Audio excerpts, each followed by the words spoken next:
praktek berikutnya kita masih menggunakan konfigurasi 5/2 way valve yang double solenoid yang menggunakan limit switch dan one way flow control ya.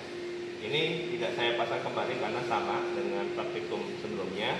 Yang akan saya tambahkan di sini adalah sensor ya, sensor optical sensor ini ya, optical sensor ini ada tanda 143 ya, warna merah, hitam, dan biru. Untuk yang merah ini adalah positif 24, yang ini adalah negatif atau ground ya. Jangan sampai terbalik. Kalau solenoid boleh terbalik, kalau ini jangan terbalik karena sudah ada warnanya. Oke. Saya pasang seperti ini ya. Kemudian angka satunya ya. Saya pasang kom ya dari sumber yang di tombol emergency, tombol locknya ya, saya pasang di angka 1. Ini untuk daya ya. Kemudian yang warna biru itu kita pasang di ground ya, bisa sebelah sini seperti ini. Jangan sampai menghalangi ya, seperti ini ya. Kalau bisa kita atur atau pakai kabel yang lebih panjang. Kemudian yang warna hitam atau angka 4 ini adalah pulsa ya, yang akan kita gunakan untuk mengaktifkan ini ya. Ini saya pasang angka 4 di komnya limit switch ya, seperti ini. Kemudian ini wiring sudah, kita buka aja anginnya, kita tekan seperti ini ya. Belum terjadi apa-apa karena ini belum saya kasih signal. Ketika saya kasih signal maka dia akan on ya. Ini adalah sensor optical. Kalau saya angkat tangan saya, dia akan berhenti. Kalau ada benda di depannya seperti ini, maka dia akan bergerak. Oke, jadi dia ada jarak di sini ya. Jaraknya kira-kira 15 ya. 15 cm, maka dia akan aktif.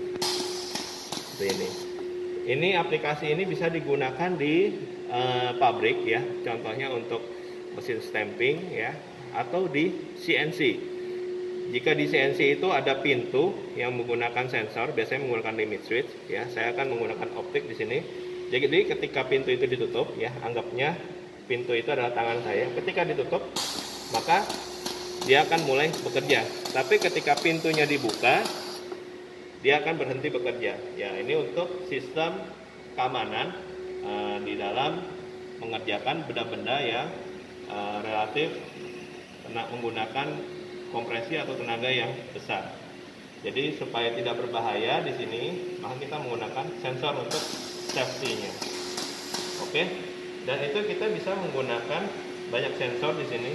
Ini ada sensor induktif ya. Sensor induktif di sini. Ini hanya khusus untuk benda metal. Jadi kalau benda plastik tidak akan bisa ya. Contohnya seperti ini. Ya. Ini saya matikan dulu. Saya masukkan ke sini.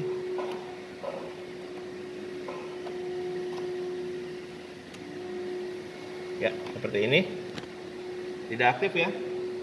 Saya akan menggunakan bahan-bahan yang ada metalnya. Seperti ini.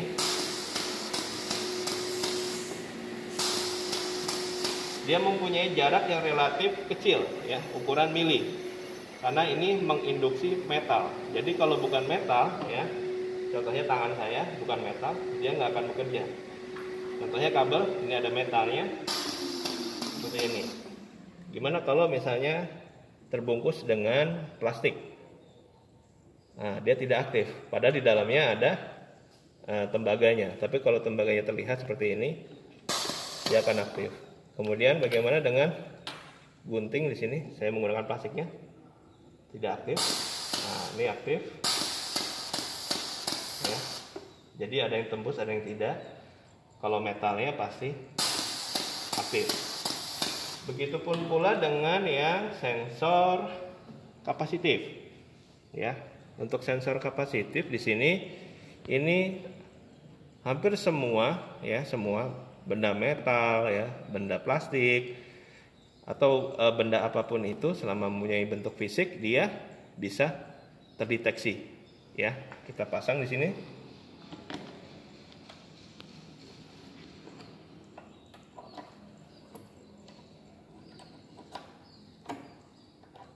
Ya, ini belum aktif ya. Tangan saya aktif. Bagaimana dengan metal? Aktif. Bagaimana dengan ini kabel? Aktif juga.